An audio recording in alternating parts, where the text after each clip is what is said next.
میرے آقا فرماتے جس کا مضمون ہے کہ بے شک تم میں سے بروز قیامت میرے سب سے زیادہ نزدیک وہ ہوگا جس نے دنیا میں مجھ پر سب سے زیادہ درود پڑھے ہوں گے۔ بظاہر تو یہ بڑی مختصر حدیث ہے، لیکن اس کے پیچھے جو انعام ہے، جو ریوارڈ ہے، اگر اس پر توجہ دیں تو سمجھ آئے گا کہ یہ کتنا بڑا انعام ہے۔ مجھے بتائیے نا، محشر کا دن یہ کتنا مشکل دن ہوگا۔ سورج سوا میل پر ہوگا، زمین تانبے کی ہوگی، پل صراط سے گزرنا ہوگا، نامہ اعمال کھلنے ہوں گے، اعمال تولے جائیں گے، کتنی ڈیفیکلٹیز، کتنی مشکلیں ہوں گی، مگر وہ کون ہوگا جو اس دن ان تمام مشکلوں میں بھی ہماری مدد فرمائیں گے؟ وہ کوئی اور نہیں ہے۔ بریلی کے تاجدار لکھتے ہیں نا کہ سنتے ہیں کہ محشر میں صرف ان کی رسائی ہے اور کوئی نہیں ہے ان کے سوا۔ سنتے ہیں کہ محشر میں صرف ان کی رسائی ہے، گر ان کی رسائی ہے لو جب تو بنائی ہے۔ ذرا غور کریں، جو لوگ حج پہ گئے ہیں وہ میری بات ذرا جلدی سمجھ جائیں گے۔ عرفات کے میدان میں کتنی پبلک ہوتی ہے؟ 25-30 لاکھ، 40 لاکھ۔ لیکن جو حج پر جاتے ہیں انہیں لگتا ہے کہ 25-30 لاکھ کہتے کس کو ہیں، اور تواڈی پنجابی میں کہتے ہیں لگ پتا جاتا ہے کہ عوام کہندے کس کو ہیں۔ اتنی پبلک، جدھر دیکھو سر ہی سر، ادھر جو ایک بار بندہ کھو جائے دوبارہ نہیں مل سکتا۔ 25-30-40 لاکھ لوگوں کا یہ عالم ہے، تو محشر میں کتنے لوگ ہوں گے؟ 8 ارب کے قریب تو اس وقت دنیا میں بندے ہیں، ٹھیک ہے، 7 ارب 90 کروڑ کے قریب تو دنیا کی آبادی پہنچ گئی ہے، تھوڑے دنوں میں یہ 8 ارب ہو جانی ہے۔ 8 ارب ابھی ہیں۔ حضرت آدم علیہ السلام سے لے کر صبح قیامت تک جتنے لوگ اس دنیا میں آئیں گے سب اس میدان میں موجود ہوں گے۔ رش کتنا ہوگا، ہجوم کتنا ہوگا۔ اچھا، اس میں جتنے مسلمان ہیں سب چاہتے ہیں کہ نبی پاک کے قریب ہو جائے۔ ابھی اس ہال میں 1000-1500 شاید لوگ ہوں گے، کافی لوگ چاہ رہے آگے آنا، سب شاید مجھ سے مل بھی نہ پائیں۔ ایک بندے سے 1000 آدمی ملنے کی کوشش کرے تو مشکل ہو جاتی ہے۔ اربوں خربوں لوگ اگر نبی پاک کے قریب ہونا چاہیں تو کیسے ہو سکے گے؟ اس کا مطلب قریب وہی ہو سکے گا جس کو آقا بلائیں گے۔ اب کس کو بلایا ہے سوچ لو۔ آقا فرماتے تم میں سے میرے قریب وہ ہوگا جس نے دنیا میں زیادہ درود پڑھے ہوں گے۔ اب درود پڑھنا تو قیامت کے دن نبی پاک کے قرب کا ذریعہ ہو گیا۔ اتنے رش کے اندر میں کیسے قریب پہنچوں گا؟ اللہ اکبر۔ اور جب قریب پہنچ گئے نا تو پتہ پھر مسئلہ کیا ہونا ہے، آسانی کیسے ہو جائے گی۔ بہت پیاس لگے گی، سنا ہے محشر کے دن، مگر اعلیٰ حضرت کہتے ہیں ٹھنڈا ٹھنڈا میٹھا میٹھا پیتے ہم ہیں پلاتے یہ، اپنی بنی ہم آپ بگاڑے ہیں، کون بنائے بناتے یہ ہیں۔ ارے جب باپ بھی نہیں پوچھے گا، وہ باپ جو آج بچوں کے لیے ڈبل ڈیوٹی کرتا ہے، مگر قیامت کے دن ایسے نفسا نفسی کا عالم ہوگا کہ نہ باپ پوچھے گا نہ ماں کام آئے گی۔ سنو میرے آقا اس دن کیا کریں گے، ماں جب اکلوتے کو چھوڑے آ آ کہہ کے بلاتے یہ ہیں، باپ جہاں بیٹے سے بھاگے لطف یعنی کرم وہاں فرماتے یہ ہیں۔ اللہ اکبر۔ اس سے سیکھنے کو یہ مل رہا ہے کہ اگر محشر کے دن کی سختیوں سے بچنا ہے، ڈیفیکلٹیز سے بچنا ہے، تو آقا کے قریب جانا ہے، اور آقا کے قریب جانا ہے تو درود پاک کثرت سے پڑھنا ہے۔ تو آج سارے اسلامی بھائی نیت کریں۔ اتنا سارا ٹائم ہم موبائل فون کے ساتھ گزارتے ہیں، گھنٹوں گزر جاتے ہیں سوشل میڈیا پر فالتو میں، لیکن درود نہیں پڑھتے، ذکر نہیں کرتے، تلاوت نہیں کرتے۔ یہ زندگی بیکار نہ گزاریے، پلیز اپنی زندگی کو قیمتی سمجھیے۔ ایک ایک سانس یہ اللہ کی نعمت ہے، جتنا ہو سکے عبادت میں، ذکر و درود میں، نیکی کے کاموں میں صرف کریں۔ آئیے مل کر محبت کے ساتھ بآواز بلند درود پاک پڑھ لیں۔ صلو علی الحبیب صلی اللہ تعالی علی محمد صلی اللہ علیہ وسلم۔ آج میں مختصراً ایک ایسا واقعہ آپ کو میں نے سنانا ہے کہ جو قرآنی واقعہ ہے، اللہ کے نبی کا واقعہ ہے۔ اس واقعے کو سنانے کے میرے 2 مقصد ہیں۔ ایک تو قرآن کا واقعہ سنیں گے، اس واقعے میں جو میسج ہے وہ ہم لینے کی کوشش کریں گے، اور دوسرا مقصد یہ ہے کہ یہ واقعات انہیں پتہ ہونے چاہیے تھے۔ اللہ کے کلام میں یہ واقعات موجود ہیں، مگر بہت بڑی تعداد ہے جو قرآن سے دور زندگی گزار رہی ہے۔ ہمیں شاید دنیا کی بہت ساری معلومات ہے، لیکن مسلمان ہونے کے باوجود قرآن کے بارے میں معلومات نہیں ہوتی۔ نہ قرآن پورا تجوید سے پڑھا ہوتا ہے، نہ ترجمہ پڑھا ہوتا ہے، نہ تفسیر پڑھی ہوتی ہے۔ مجھے ایک بات بتائیں، پہلے صبح اٹھتے تھے لوگ، اللہ رسول کا نام لیتے تھے، اچھا پہلے، پھر اس کے بعد اخبار پڑھتے تھے، اب اٹھتے ہی فون اٹھاتے ہیں، پہلا کام، اور یہ دیکھتے کس کس کا میسج آیا ہے۔ جب تک ہمارے واٹس ایپ میسجز، ہمارے جو بھی ہمیں پیغامات آئے، ہم سنتے نہیں، ہمیں چین نہیں آتا، کوئی اہم بات رہ نہ جائے۔ مجھے ایک بات بتاؤ، تمہارے دوست کا, تمہارے کاروباری ساتھی کا پیغام مس نہ ہو جائے, اس بات کا خیال ہے. اتنی عمر ہو گئی, اللہ کا پیغام قرآن تمہارے پاس آیا ہوا ہے, وہ پڑھ لیا, جان لیا رب نے کیا فرمایا ہے, اللہ نے ہمارے لیے کیا پیغام دیا ہے. کبھی سوچا آپ نے؟ قرآن تو ویسے ہی اللہ کا پیغام ہے, مگر خاص طور پر 89 آیتیں وہ ہیں جس پہ اللہ نے براہ راست ڈائریکٹلی مجھ سے اور آپ سے بات کی ہے. اور کیا فرمایا؟ یا ایھا الذین آمنو, اے ایمان والو, اے ایمان والو. ہم ایمان والے ہیں نا, ہم سے بات ہوئی ہے. کیا ہم نے وہ 90 کے قریب آیتیں پڑھ لی؟ اللہ نے کیا فرمایا, مجھ سے کیا بات کی ہے؟ میری فیملی کا, میرے دوستوں کا, میرے بزنس کولیگز کا پیغام ڈسٹرب نہ ہو, اس کا خیال ہے. اللہ نے قرآن نے ہمیں پیغام دیا ہوا ہے, ہمارے پاس ٹائم ہی نہیں ہے. مرنے کے بعد کیا ہم یہ جواب دے سکیں گے کہ یا اللہ ٹائم نہیں تھا اس لیے قرآن نہیں پڑھ سکا؟ خدا را قرآن سے دور نہ رہیں, پڑھیں قرآن کو, اتنا کچھ موجود ہے. اور حدیث پاک کا مضمون ہے وہ دل ویران ہے جس میں کچھ قرآن نہیں ہے. سوچو کہ ہمارے دل میں کتنا قرآن ہے, ہم کتنا قرآن پڑھتے ہیں. اب میں قرآن کا واقعہ سناتا ہوں. ایک مقصد یہ ہے کہ قرآن سے محبت بڑھے, قرآن پڑھنے کا ذہن بنے. قرآن سے دور رہ کر زندگی اچھی نہیں ہے. یہ قرآن, وہ دیکھیں نا, ہمارے موبائل میں بہت سارے سافٹ ویئر ہوتے ہیں اور روز کئی بار کھولتے ہیں, مگر جس دن میں اور آپ قبر میں جائیں گے نا, ہمارے سارے سافٹ ویئر آف لائن ہو جائیں گے. بلکہ کچھ دوست کہیں گے یار کئی دن ہو گئے آن لائن نہیں ہوا, اور بعد میں پتا چلے گا یہ بندہ تو خود ہی آف لائن ہو گیا ہے, خود ہی دنیا سے چلا گیا ہے. اس کا مطلب یہ ہوا کہ قبر میں جا کر سارے سافٹ ویئر آف لائن ہو جائیں گے, مگر جس نے قرآن کو تھاما ہوگا یہ قبر میں بھی آن لائن رہے گا, یہ قبر میں بھی تمہارے ساتھ جائے گا, قبر کا نور بنے گا. تو کیوں نہ روز کچھ نہ کچھ قرآن پڑھا جائے. تو آئیے نیت کر لے, پہلی نیت تو یہ کر لے ہم روز کچھ نہ کچھ قرآن پڑھیں گے انشاءاللہ. اس کو سمجھنے کی بھی کوشش کریں گے. ہے نا دعوت اسلامی آپ کے پاس؟ بچوں کے مدرسے الگ تو بڑوں کے مدرسے الگ, آن لائن مدرسہ الگ. آپ پڑھنے والے تو بنے, ہر جگہ آپ کو فیسلٹی دعوت اسلامی دے رہی ہے کہ کسی طرح قرآن پڑھ لے اور اسے سیکھ لیں. اور اب آتے ہیں بڑے ہی عجیب و غریب واقعے کی طرف, اور یہ واقعہ ہے حضرت یونس علیہ السلام کا. شہر تھا نینوا جس کی ہدایت کے لیے آپ کو بھیجا گیا. آپ نے اپنی قوم کو اللہ کی طرف بلایا. وہ لوگ شرک کرتے تھے, وہ اللہ پر ایمان نہیں لاتے, بت پرستی کرتے تھے. آپ نے بہت ان کو سمجھایا, اللہ کی طرف بلایا. وہ قوم ہدایت نہیں پاتی تھی, ایمان لانے سے انکار کر دیا, الٹا آپ کے سامنے سرکشی کرتے تھے. تو آخرکار آپ نے کہا کہ اے لوگو, اب اگر تم ایمان نہیں لا رہے تو سنو, میں تمہیں عذاب کے بارے میں بتا رہا ہوں. اب تم پر عذاب آئے گا, اور میں کوئی بات جھوٹی نہیں کرتا. اب قوم کے لوگوں نے مشورہ کیا کہ یہ بات تو کبھی جھوٹی کرتے نہیں ہیں, اب ان پر نظر رکھو. اگر تو یہ راتوں رات ہمارے شہر سے چلے جائے نا تو سمجھ لو عذاب آنے والا ہے. کیونکہ اگر یہ اللہ کے نبی ہیں تو جس شہر میں اللہ کے نبی ہوتے ہیں وہاں عذاب نہیں آتا. وہ قوم بت پرست بھی تھی مگر یہ بات بھی مانتی تھی. آپ پر فوکس کیا, آپ پر نظر رکھی, اور دیکھا کہ رات آپ شہر سے باہر تشریف لے گئے. صبح ہوئی تو عذاب کی بدلیاں یعنی عجیب و غریب قسم کے بادل آنا شروع ہو گئے. قوم سمجھ گئی کہ اب عذاب آنے والا ہے. حضرت یونس کو ڈھونڈو. انہوں نے تلاش کیا, حضرت یونس پورے شہر میں نہیں ملے.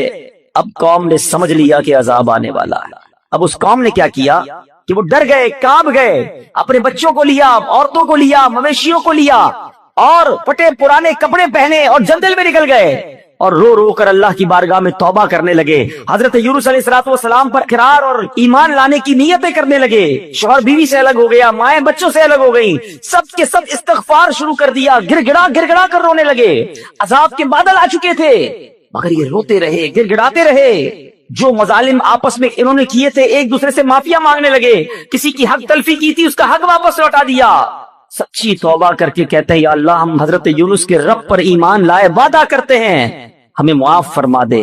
اللہ کریم کو ان لوگوں کی اس گریہ وزاری پر, مخلصانہ گریہ وزاری پر, بے قراری پر رحم آیا اور عذاب اٹھا لیا گیا.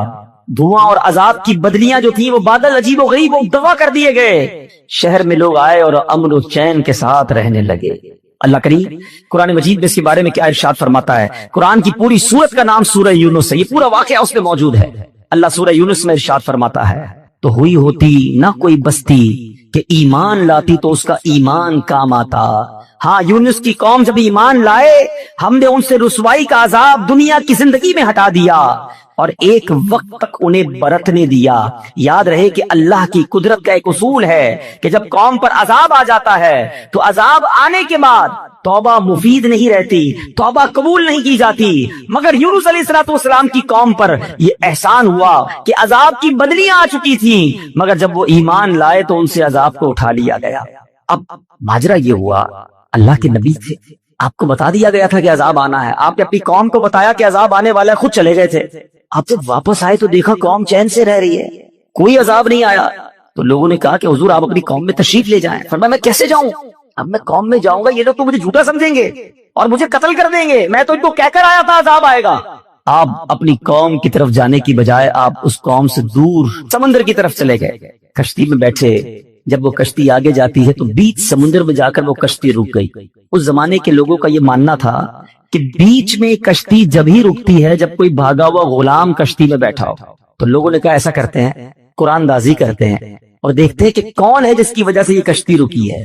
اب جب قرآن دازی کی گئی تو حضرت یونس کا ہی نام نکل آیا۔ اس قوم نے حضرت یونس کو ہی کشتی سے اتار کر پانی میں ڈال دیا، ڈبو دیا پانی میں۔ ایک طرف قوم بچھڑ گئی، ایک اور آزمائش کہ اب آپ پانی میں ڈبو دیے گئے بیچ سمندر کے اندر۔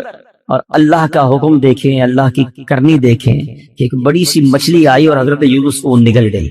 اب آپ مچھلی کے پیٹ میں ہیں، ابھی زندہ ہیں، ایک کال کوٹڑی ہے، نظر کچھ نہیں آ رہا۔ اب حضرت یونس نے اس مچھلی کے پیٹ میں کیا پڑھنا شروع کیا؟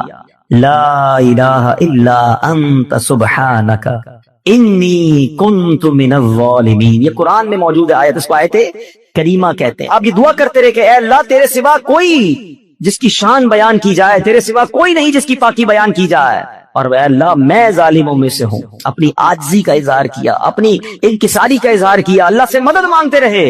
اس کی برکت سے اللہ پاک نے آپ کو اس مچھلی سے کیسے نجات دی کہ آپ اس مچھلی نے آ کر آپ کو کنارے پر آ کے اگل دیا، لیکن آپ بالکل کمزور ہو گئے تھے، آپ کی جلد بھی بڑی نرم ہو گئی تھی، کئی دن مچھلی کے پیٹ میں رہے تھے۔ اب اللہ کی قدرت ایک اور نظارہ یہ ہوا کہ اس ساحل کے کنارے جو ہے ایک بیل اگتی ہے اور آپ اس کے سائے میں آرام کرتے ہیں، اسی سے کچھ کھانا پینا بھی آپ کو ملتا ہے، آپ میں توانائی آ جاتی ہے۔ اور اب آپ اپنی قوم کی طرف جب جاتے ہیں تو قوم انتہائی محبت اور احترام کے ساتھ آپ کو ویلکم بھی کرتی ہے اور ایمان بھی لے آتے ہیں۔ یہ واقعہ میں نے بڑے مختصر انداز میں آپ کو سنا دیا۔ سورہ یونس کی تفسیر پڑھیں تو اندازہ ہوگا کہ اللہ کی قدرت کے کیسے کیسے نظارے قرآن میں موجود ہیں۔ عقل حیران ہو جاتی ہے کہ مچھلی کے پیٹ میں حضرت یونس علیہ السلام کیسے زندہ رہے۔ اللہ اکبر۔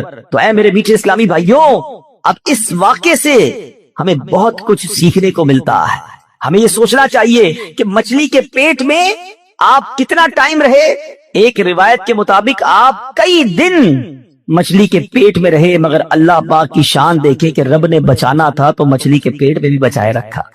زندہ رکھنا ہو کہتے ہیں جسے اللہ رکھے اسے کون چکھے۔ اب اس ایک قرآنی واقعے سے بہت کچھ سیکھنے کو مل رہا ہے۔ پہلی بات یہ سیکھنے کو ملی کہ سچی توبہ یہ اللہ کی رضا کا سبب ہے۔ کتنے گناہ کیوں نہ ہو جائیں، کتنی خطائیں کیوں نہ ہو جائیں، اس کی بارگاہ میں اگر گر گڑایا جائے تو وہ خاص کرم فرماتا ہے، وہ آتے عذاب ٹال دیتا ہے، وہ رحمت کی برکھا برساتا ہے۔ مگر پرابلم یہ ہے کہ آج ہم اللہ کی بارگاہ میں سر نہیں جھکاتے، اس سے سچی توبہ نہیں کرتے، اس سے دوستی نہیں کرتے۔ گناہ ہو گئے نا، مگر وہ کریم ہے، وہ رحیم ہے، اس سے مانگ لے معافی، مگر سچی معافی مانگے۔ یہ توبہ نہیں ہے کہ یا اللہ میری توبہ، یا اللہ میری توبہ، اور پھر دوسرے گناہوں کی پلان باقی ہے۔ نہیں، سچی توبہ کہ اب نہیں کروں گا۔ جتنے گناہ ہے وہ کریم کرم فرمائے تو ایک باری میں معاف فرما دیتا ہے۔ کیا خوبصورت شعر پنجابی شاعر کہتا ہے نا، کتنا کریم ہے میرا مالک۔ ایک گناہ میرے ماں پیو ویکھے مینوں عمری منہ نہ لاوے، ایک گناہ میرا ماں پیو ویکھے مینوں عمری منہ نہ لاوے، لکھ گناہ میرا مالک ویکھے او پھر بھی پردے پاوے۔ کتنی خطائیں ہیں مگر وہ رب پھر بھی روزی دے رہا ہے، پھر بھی کھانا دے رہا ہے، پھر بھی سانسیں دے رہا ہے، پھر بھی ہم آنکھیں حرام دیکھتی ہیں مگر وہ اندھا نہیں کر رہا، ہمارے ہاتھ غلط کام کرتے مگر وہ ہاتھ واپس نہیں لے رہا، پیر گناہوں کی طرف جا رہے ہیں مگر وہ لنگڑا نہیں کر رہا۔ لیکن اس کا مطلب یہ نہیں کہ ہمیں جواب نہیں دینا۔ قرآن ہی میں رب نے فرمایا یومئذ تحدث اخبارہا، ایک دن آئے گا کہ زمین اپنی خبریں دے گی۔ اور ایک اور جگہ قرآن کیا فرماتا ہے، ثم لتسألن یومئذ عن النعیم، ایک دن آنا ہے جس دن تم سے ایک ایک نعمت کے بارے میں سوال ہو، کیسے جواب دے گے؟ اے دن رات گناہوں میں گزارنے والو، اے نمازیں قضا کرنے والو، اے نشہ اور شراب استعمال کرنے والو، اے حرام روزی کمانے والو، اے مسلمانوں کے دل دکھانے والوں، ماں باپ کی نافرمانی کرنے والوں، خدا کے واسطے سوچو اللہ کی بارگاہ میں کیسے پیش ہو سکیں گے؟ وہ کریم ہے، اس سے معافی مانگ لو، سچی توبہ کر لو۔ حدیث پاک میں آتا ہے التائب من الذنب کمن لا ذنب لہ، گناہوں سے توبہ کرنے والا ایسا ہے جیسا اس نے گناہ کیا ہی نہیں ہے۔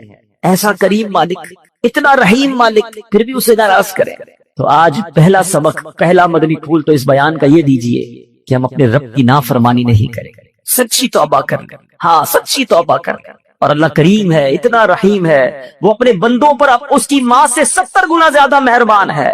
اب معافی مانگے وہ معاف فرما دے گا، اور پھر آئندہ گناہ نہ کریں، نمازوں کی پابندی کریں، حرام کاموں سے اپنے آپ کو بچائیں، پھر دیکھیں آپ کی مشکلیں کیسے آسان ہوتی ہیں۔ بندہ کہتا ہے پتہ نہیں میرے کام ہی سیدھے نہیں ہوتے، نہ بیماریاں دور ہوتی ہیں، نہ پریشانیاں دور ہوتی ہیں، نہ روزی میں برکت ہوتی۔ تم نے روزی دینے والے کو ہی ناراض کیا ہوا ہے، شفا دینے والے ہی تم سے ناراض ہے، جس نے عطائیں کرنی ہیں اسی کو تم نے ناراض کر دیا ہے۔ ارے اس کی رضا والے کام تو کرو، پھر دیکھو وہ کیسے رحمت کے دروازے کھولتا ہے۔ اب آتے ہیں اس واقعے کے دوسرے پہلو کی طرف کہ اللہ والے آزمائے جاتے ہیں، اللہ کے نیک بندوں پر امتحان آتا ہے، مگر وہ اللہ پر بھروسہ رکھتے ہیں۔ مچھلی کے پیٹ سے بھی زندہ واپس آ گئے حضرت یونس علیہ السلام۔ تو اگر آپ بھی کسی مشکل میں ہے نا، پریشانی میں ہے، تو ہمت نہ ہارے، اللہ پر بھروسہ رکھیں۔ پرابلم یہ کہ ہمارا رب پر بھروسہ ہی ختم ہو گیا، سب پر بھروسہ ہے، رب پر بھروسہ نہیں ہے۔ باقی دنیا والوں کی بات مانتے، یار فلاں منسٹر تو فلاں پیسے والا، فلاں عہدے دار رابطے میں ہوگا تو مسئلہ حل ہو جائے گا۔ نہیں میرے پیچھے اسلامی بھائیوں، جس کے ساتھ رب کی رحمت ہوگی اس کے سارے مسئلے حل ہو جانے ہیں۔ ان اللہ مع الصابرین، اللہ قرآن میں فرماتا ہے اللہ صبر والوں کے ساتھ ہے، تو صبر کر لو، اللہ کی رحمت ساتھ ہو جانی ہے نا۔ تو اللہ پر بھروسہ کرے۔ پرابلم یہ ہے کہ آج اللہ پر بھروسہ نہیں رہا۔ بعض اوقات تو ایسے جملے لوگ کہہ دیتے ہیں کہ وہ کفریہ کلمات کی طرف چلے جاتے ہیں۔ یقین جانیں اللہ کریم ہے، وہ رحیم ہے، وہ واقعی ہمارے لیے بہترین فیصلہ کرنے والا ہے، لیکن ہم بعض اوقات اس معاملے میں غلطی کر جاتے ہیں۔ ایسا نہ کریں۔ بزرگان دین اپنے بچوں کو توکل کا درس کیسے دیتے تھے؟ ایک بزرگ کے بارے میں آتا ہوں، کیا نام ہے، احمد بن حرب رحمت اللہ تعالی۔ آپ نے ایک بار اپنے بچے کو یہ ٹریننگ دی کہ بیٹا جب بھی کھانا کھانا ہونا تو یہ گھر میں بڑی سی محراب ہے، ادھر جا کر دعا کرنا کہ یا اللہ مجھے کھانا دے دے، تو میں روز یہاں سے کھانا مل جائے گا۔ اور اپنی زوجہ سے کہا کہ ایسا کرو کہ روزانہ بچہ جب دعا کرے تو محراب میں پیچھے سے کھانا رکھ دینا، تاکہ بچے کی بچپن سے ٹریننگ ہو کہ اللہ سے مانگنا ہے، اللہ پر بھروسہ رکھنا ہے، روزی دینے والے جو ہے وہ رب ہے۔ ایسے ہی ہونے لگا، وہ بچہ دعا کرتا، ان کی زوجہ کھانا رکھ دیتی، وہ بچہ کھانا کھا لیتا۔ ایک دن کیا ہوا کہ ان کی زوجہ کہیں کام میں مصروف ہو گئی اور لیٹ ہو گئی، کھانے کا وقت ہو گیا، دوڑتی بھی گئی، دیکھا بچہ اس محراب کے پاس بیٹھا اور کھانا کھا رہا ہے۔ کہا بیٹے کھانا کہاں سے آیا ہے؟ کہا جہاں سے روز آتا ہے، اللہ روز دیتا ہے، آج بھی اللہ نے دیا ہے۔ اب وہ واپس آئی اپنے شوہر کے پاس کہ حضور یہ تو کمال ہو گیا، میں نے تو کھانا نہیں رکھا۔ حضرت احمد بن حرب رحمت اللہ تعالی فرماتے مجھے اسی دن کا انتظار تھا، اب تمہیں کھانا نہیں دینا، اب اللہ کی رحمت سے اسے خود ہی ملتا چلا جائے گا۔ یہ وہ لیول آف توکل ہے جو ہمارے بزرگوں میں ہوا کرتا تھا۔ حضرت ابراہیم علیہ السلام کو جب آگ میں ڈالا جا رہا تھا، یہ بھی قرآنی واقعہ، قرآن پڑھے تو پتہ چلے نا، حضرت ابراہیم کو جب آگ میں ڈالا جا رہا تھا، حالانکہ معلوم ہے کہ اتنی بڑی آگ ہے جو کبھی جلائی نہیں گئی ہے، آسمان تک شعلے ہیں۔ جبریل امین آتے کہتے حضور آپ حکم کریں، ابھی میں بارش کا فرشتے کو کہتا ہوں پانی برسائے گا، آگ بجھ جانی ہے۔ فرمایا نہیں، میرا رب دیکھ رہا ہے، اگر وہ چاہے گا تو بچا لے گا، اور اس کی اگر رضا اس میں ہے کہ میں آگ میں چلا جاؤں تو میں راضی ہوں۔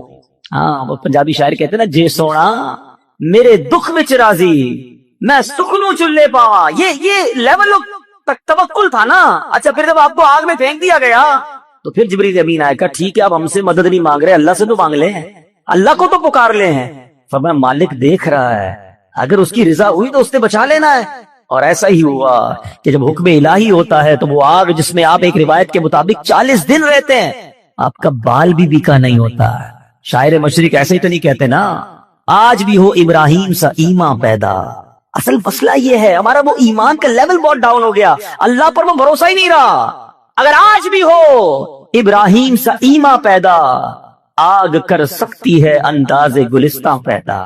آج بھی آگ باغ بن جائے گی، لیکن وہ لیول آف یقین، اللہ پر بھروسہ ہی نہیں ہے۔ ہم دعا بھی کرتے تو یہ سوچ کر پتہ نہیں پوری ہوگی کہ نہیں ہوگی، پھر کدھر سے پوری ہوگی؟ بھروسہ کرو اپنے مالک پر، وہ سب سے بڑا کارساز ہے، وہ عطا فرمانے والا، اس سے وعدہ کیا ہے ادعونی استجب لکم، مجھ سے مانگو میں تمہیں عطا کروں گا۔ سب سے مانگتے ہیں، رب سے نہیں مانگتے. سب پر بھروسہ ہے، رب پر بھروسہ نہیں. حضرت یونس کو مچھلی کے پیٹ میں بھی بھروسہ تھا. کہتے اللہ مجھ سے غلطی ہو گئی، تیرے سوا کوئی اور نہیں باقی بیان کرنے کے لائق. لا الہ الا انت سبحانک انی کنت من الظالمین. اللہ نے مچھلی کے پیٹ سے رہائی عطا فرما دی. تم تھوڑی مشکل میں شکوے کرتے ہو، تھوڑی پریشانی میں شکوہ شکایت کرنے لگ جاتے ہیں. نہیں میرے بیچ اسلامی بھائی. اور ایک یہ حضرت ابراہیم کے واقعے سے ایک اور بات بھی سیکھنے کو ملتی ہے.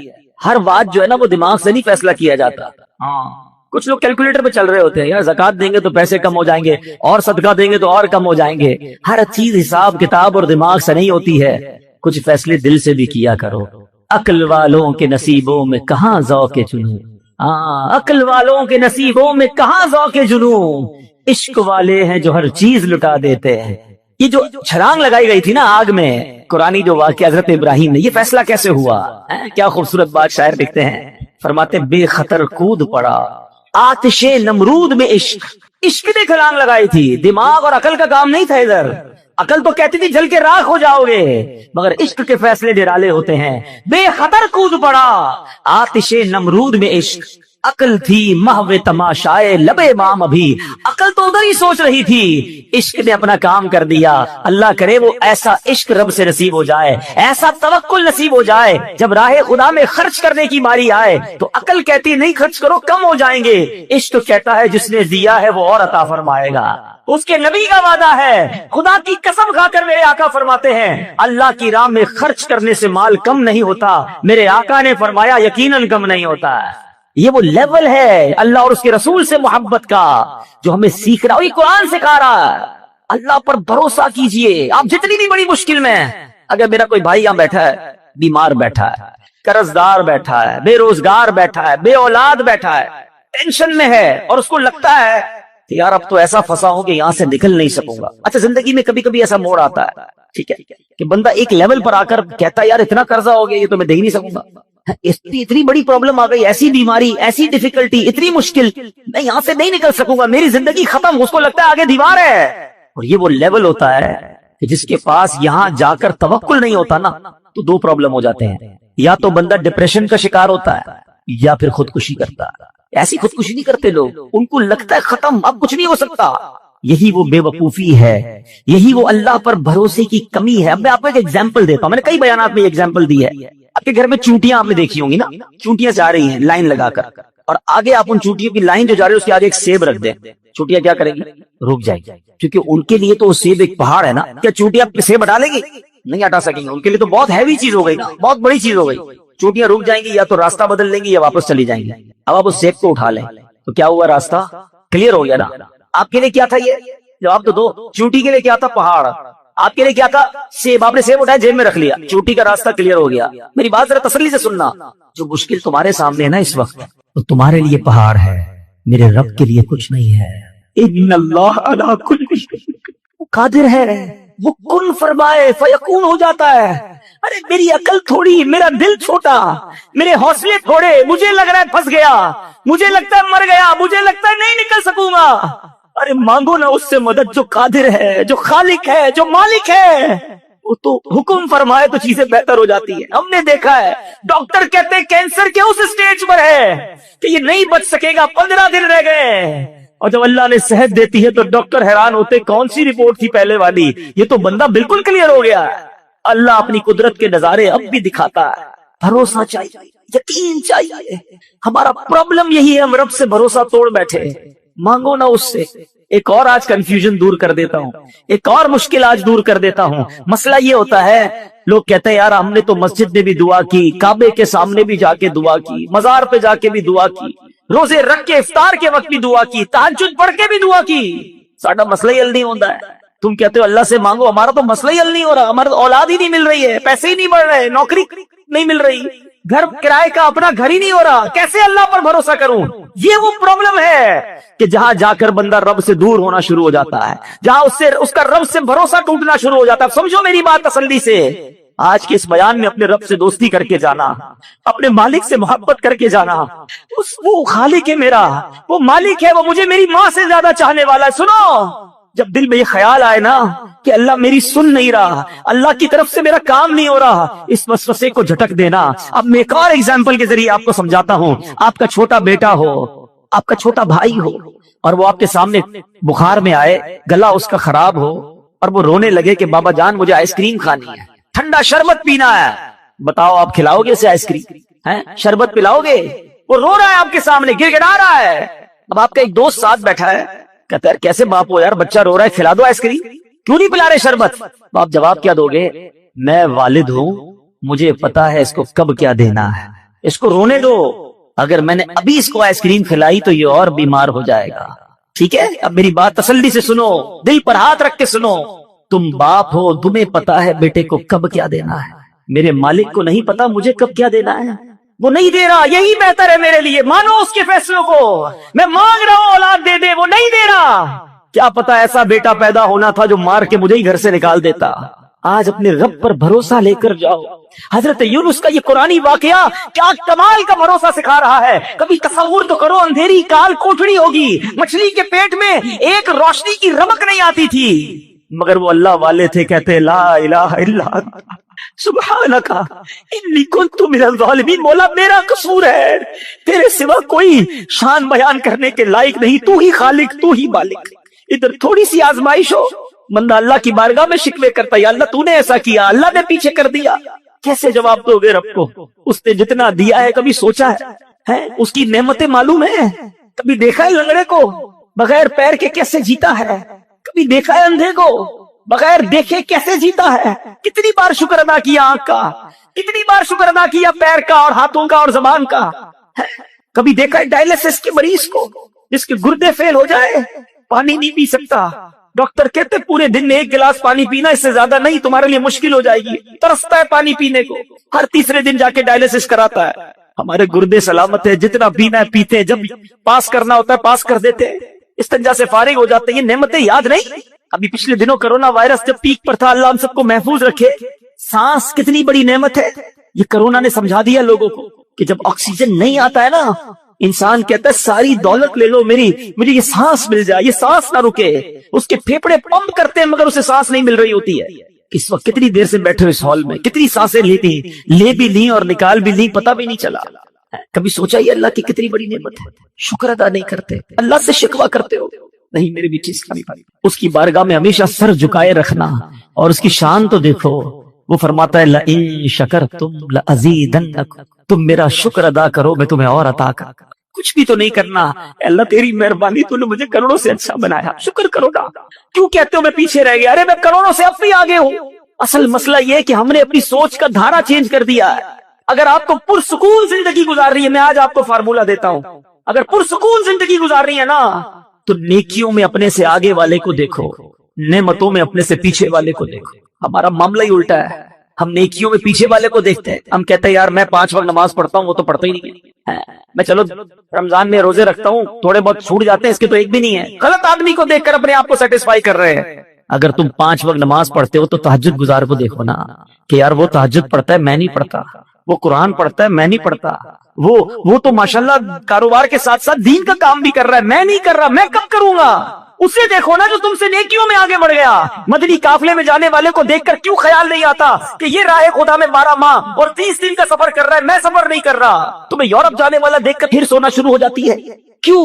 نیکیوں میں اپنے آگے والوں کو دیکھے، اور نعمتوں میں اپنے سے نیچے والے کو دیکھو۔ اگر تم غریب ہو، کرائے کے گھر میں رہتے ہو، تو سوچو بہت سارے لوگ جھونپڑیوں میں رہتے ہیں، روڈوں پہ سوتے ہیں، جیلوں میں پڑے ہوئے ہیں۔ اللہ نے مجھے الحمدللہ اپنا گھر تو دیا، چھت تو دیا، کبھی پسند کا کھانا نہیں ملتا تو کہتے ہو پیچھے رہ گیا۔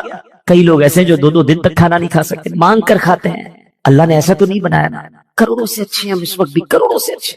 اپنی اوقات پتہ کرنی ہو نا تو پیر بیل میں بھی کوئی ہاسپٹل ہوگا، کوئی بڑا ہاسپٹل ہو نا، اس کے ایمرجنسی وارڈ میں چلے جایا کرو اور وہاں دیکھا کرو لوگ کیسی کیسی بیماریوں میں آ رہے ہیں، پھر تمہیں احساس ہوگا کہ صحت کتنی بڑی چیز ہے۔ ہر حال میں اللہ کا شکر ادا کریں، یہ قرآنی وعدہ یاد کر لو۔ میں دوبارہ کہتا ہوں قرآن پڑھیں، خدا کی قسم وہ خزانہ ہے قرآن، پڑھے تو سیکھنے کو ملے گا نا۔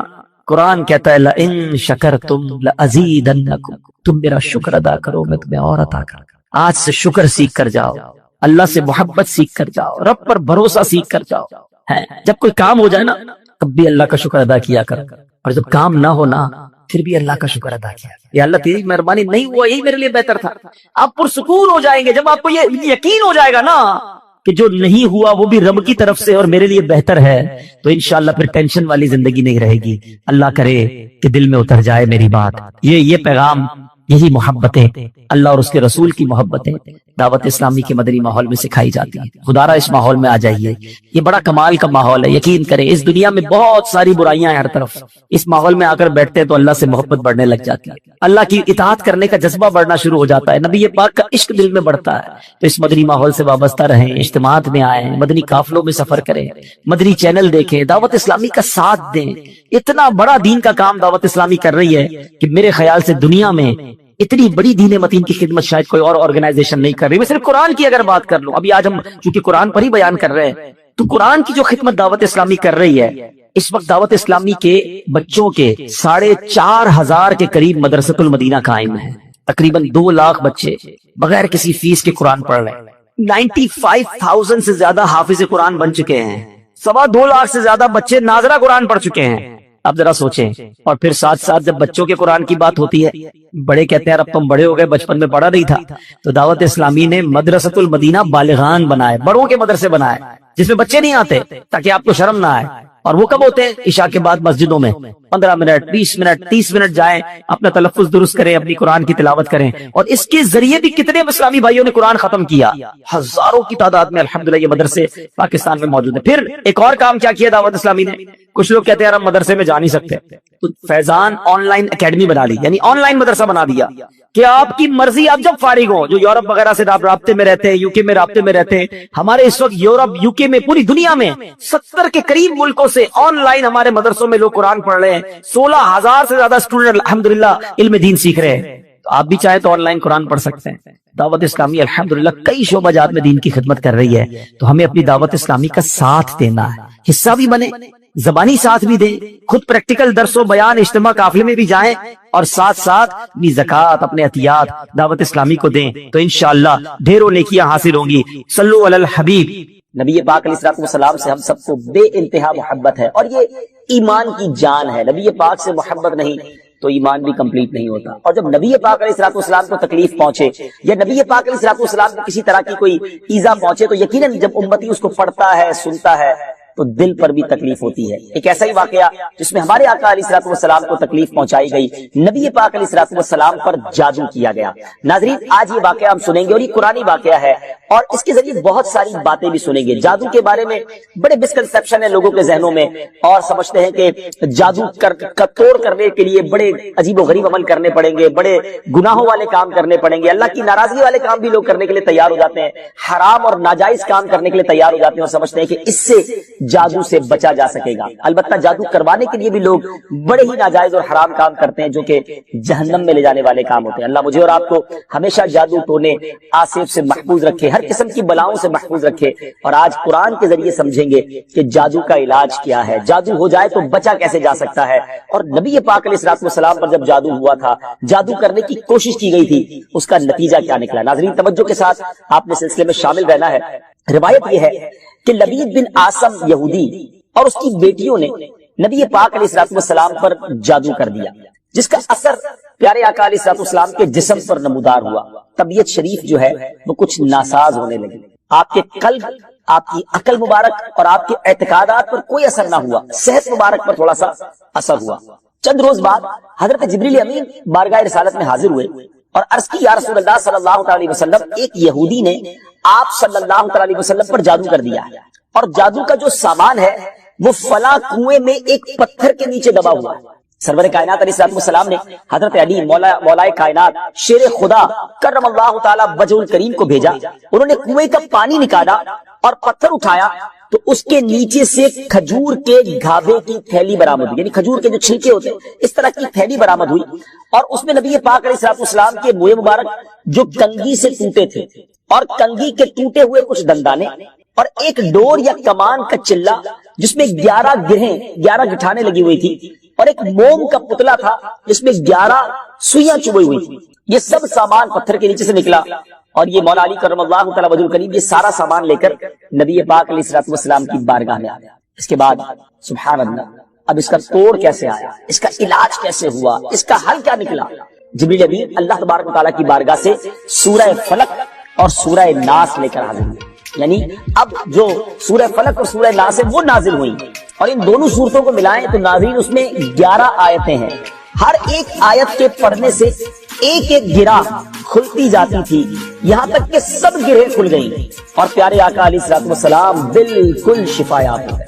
سبحان اللہ سبحان اللہ۔ ناظرین اب اس واقعے سے بہت ساری باتیں میں نے اور آپ نے سیکھنی ہیں۔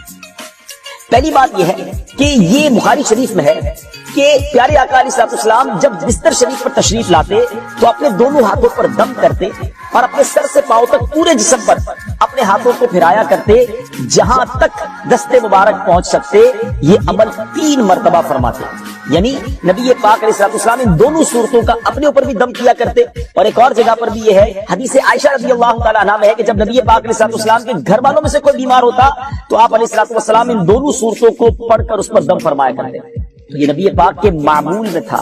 تو آج اگر ہم نے بھی کوئی بیمار ہو جائے، فیملی میں کوئی بیمار ہو جائے، اپنے آپ کو ان آفتوں سے بچانا چاہتے ہیں تو اول آخر 3 بار درود پاک پڑھیں، سورہ فلق اور سورہ ناس کی تلاوت کریں، اپنے ہاتھوں پر دم کر کے اپنے جسم پر پھیر لیں، کسی مریض پر دم کر دیں، انشاءاللہ اس کی برکت ملے گی۔ یہاں ایک اور مسئلہ بھی سیکھنے کو ملے گا کہ تعویذات اور عملیات میں جس میں کوئی لفظ کفر و شرک کا نہ ہو وہ جائز ہے، اسی طرح گنڈے بنانا اور ان پر گرہیں لگا کر آیات قرآن اور اسماء الہیہ پڑھ کر پھونک مارنا بھی جائز ہے۔ یعنی تعویذات اگر شرک سے پاک ہیں، اگر کفریہ کلمات سے پاک ہیں تو وہ کرنے میں کوئی حرج نہیں، وظائف کرنے میں کوئی حرج نہیں، یہ قرآن و حدیث سے ثابت ہے اور آپ نے یہ سنا۔ ناظرین سیکھنے کو کیا مل رہا ہے؟ خلاصہ یہ ہوا کہ سورہ فلق یعنی قل اعوذ برب الفلق اور قل اعوذ برب الناس، یہ دونوں صورتیں جن اور شیاطین، نظر بد اور آسیب اور تمام امراض خصوصاً جادو ٹونے کا مجرب علاج ہے۔ ان کو لکھ کر تعویذ بنائیں، گلے میں پہنائیں اور ان کو بار بار پڑھ کر مریض پر دم کریں اور کھانے اور پانی اور دواؤں پر پڑھ کر پھونک دیں اور پھر مریض کو کھانا وغیرہ کھلائیں، انشاءاللہ عز و جل ہر مرض اور بالخصوص جادو ٹونا دفع ہو جائے گا، مریض شفا یاب ہو جائے گا۔ اسی طرح قرآن مجید کی دوسری تمام صورتوں کی خصوصی خواص ہیں جن کو بہت خوبصورت کتاب جنتی زیور ہے اس میں بھی آپ پڑھ سکتے ہیں ناظرین۔ اسی طرح ہمیں چاہیے کہ قرآن پاک کی تلاوت کرتے رہے، قرآن پاک کی ہر حرف میں شفا ہے، برکتیں ہیں، اور آج خاص طور پہ ہمارے ناظرین کو گویا وظیفہ، قرآنی وظیفہ مل رہا ہے۔ بہت سارے ناظرین یہ گزارش کرتے ہیں کہ ہمیں کوئی وظیفہ بتایا جائے، تو دیکھیں آج تو قرآن کے ذریعے، اور وہ وظیفہ جو نبی پاک کو رب کی طرف سے عطا ہوا، پیارے آقا علیہ الصلوۃ والسلام کو بھی شفا نصیب ہوئی، تو ہمیں ضرور اس کو اپنانا چاہیے۔ ناظرین اس سے پہلے کہ میں مزید اس معاملے میں آگے بڑھوں، میں چاہتا ہوں کہ دونوں صورتوں کی تلاوت اور اس کا ترجمہ پہلے سن لیتے ہیں اور پھر مزید اس بارے میں بات کرتے ہیں کہ اس حیرت انگیز واقعے سے مجھے اور آپ کو مزید کیا سیکھنے کو ملتا ہے۔ پہلے سورہ فلق کی تلاوت ہوگی، سورہ ناس کی تلاوت ہوگی۔ میں یہاں ایک اور بات بھی کہنا چاہوں گا، کچھ لوگ یہ کہتے ہیں جناب ہم وظیفہ کرتے ہیں اثر نہیں ہوتا، برکت نہیں ملتی۔ پہلے یہ چیک کر لیں کہ آپ کے مخارج ٹھیک ہیں، آپ تلاوت صحیح مخارج کے ساتھ کرتے ہیں۔ تو اب جو تلاوت آپ سنیں گے نا تو اس میں یہ بھی چیک کر لیں کہ آپ کیا اسی طرح کے تلفظ کے ساتھ پڑھتے ہیں، اور اگر مسٹیک کر رہے ہیں تو قرآن پاک صحیح طریقے سے پڑھیے، پھر دیکھیے اس کی کیسی برکتیں ملتی ہیں۔ آئیے سورہ فلق اور سورہ ناس کی تلاوت اور اس کا ترجمہ۔ قل اعوذ برب الفلق من شر ما خلق ومن شر غاسق اذا وقب ومن شر النفاثات في العقد ومن شر حاسد اذا حسد۔ تم فرماؤ میں اس کی پناہ لیتا ہوں جو صبح کا پیدا کرنے والا ہے، اس کی سب مخلوق کے شر سے، اور اندھیری ڈالنے والے کے شر سے جب وہ ڈوبے، اور ان عورتوں کے شر سے جو گروہ میں پھونکتی ہیں، اور حسد والے کے شر سے جب وہ مجھ سے جلے۔ قل اعوذ برب الناس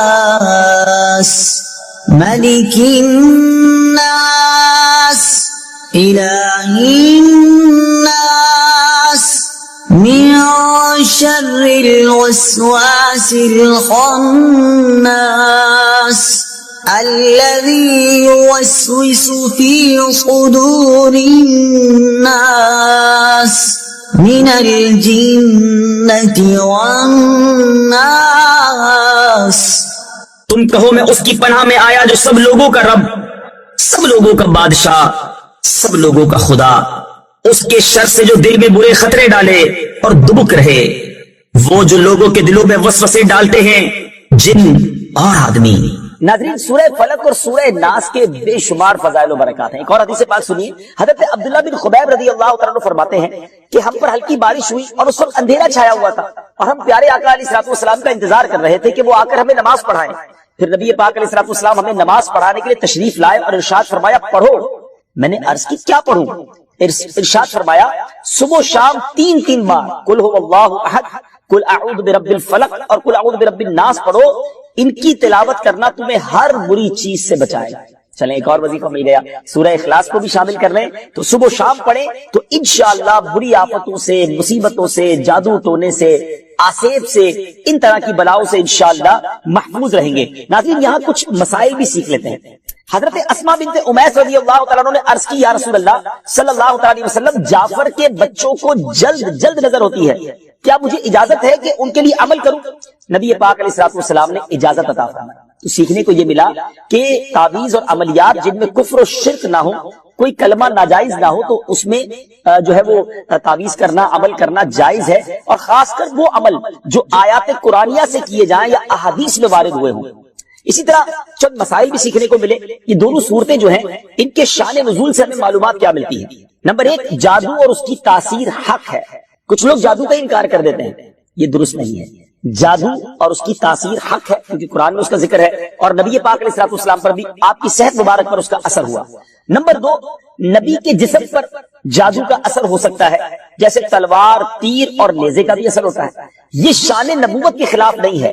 ہاں، ایسا اثر نہیں ہو سکتا کہ جس سے نبوت کے متعلقہ امور میں خلل آ جائے۔ حضرت موسیٰ علیہ السلام کے مقابلے میں جادوگر بالآخر اس لیے فیل ہوئے کیونکہ وہاں جادو سے معجزے کا مقابلہ تھا، ورنہ حضرت موسیٰ علیہ السلام کے خیال پر بھی اس جادو نے اثر کیا کہ ان کو خیال ہوا کہ یہ لاٹھیاں، رسیاں چل رہی ہیں۔ نبی کریم علیہ السلام کے خیال پر بھی اسی طرح یہی اثر ہوا تھا۔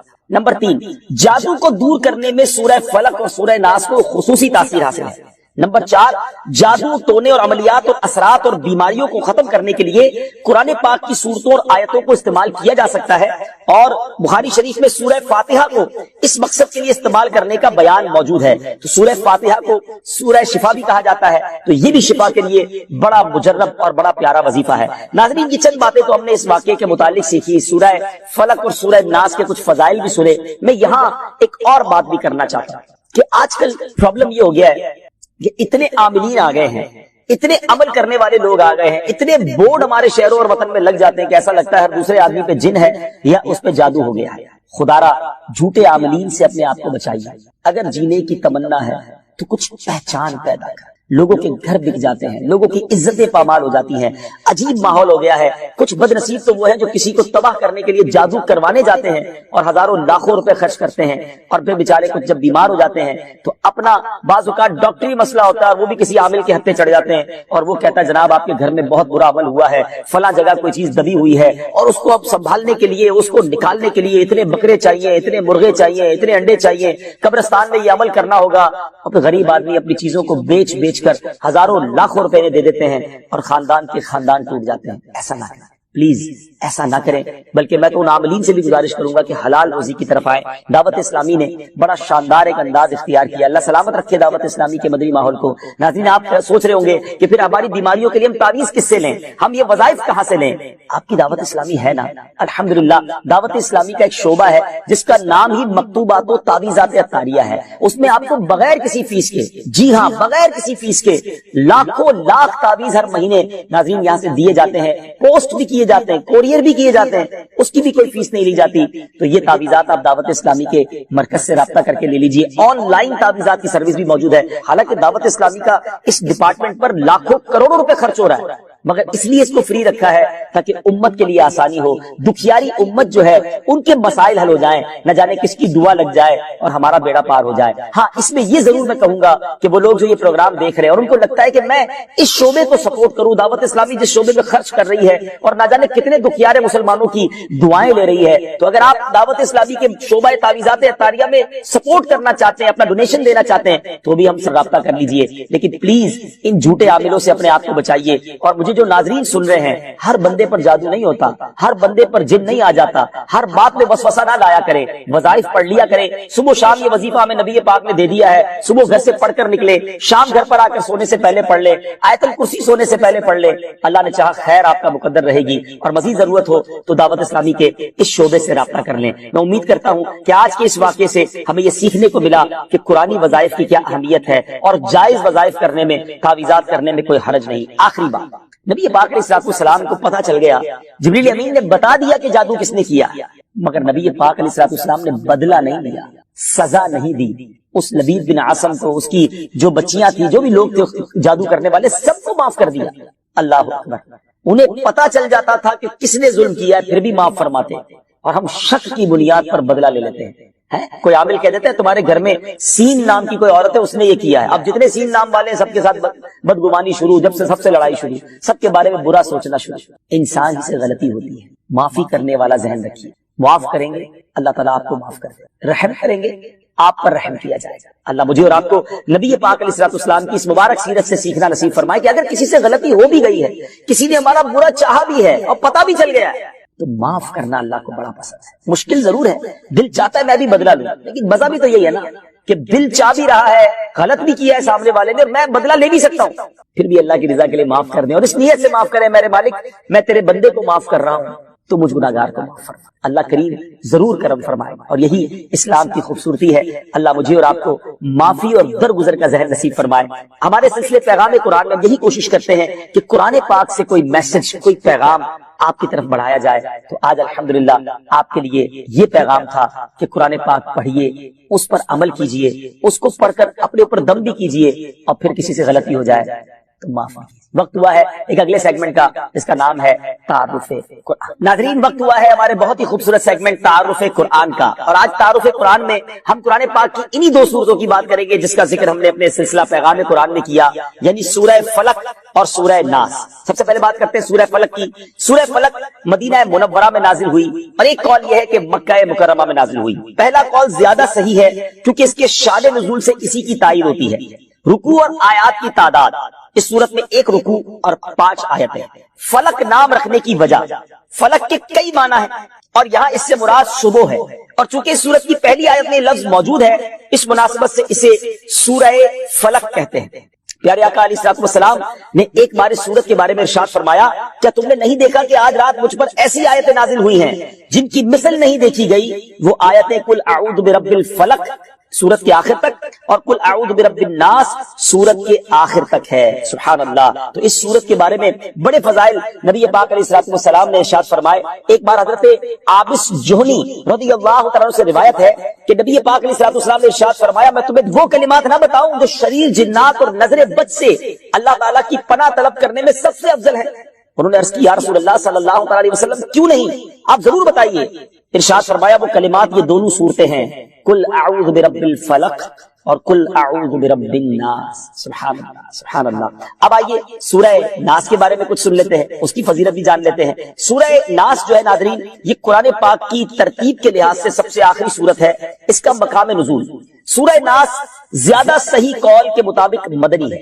اس سورت میں 1 رکوع اور 6 آیتیں ہیں۔ الناس نام رکھنے کی وجہ، عربی میں انسانوں کو الناس کہتے ہیں، اور اس سورت کی پہلی آیت میں لفظ موجود ہے، اس مناسبت سے اسے سورہ الناس کہتے ہیں، یا اسے سورۃ الناس کہتے ہیں۔ سورۃ الناس کے مضامین، اس سورہ مبارکہ میں ان جنات اور انسانوں سے اللہ تعالیٰ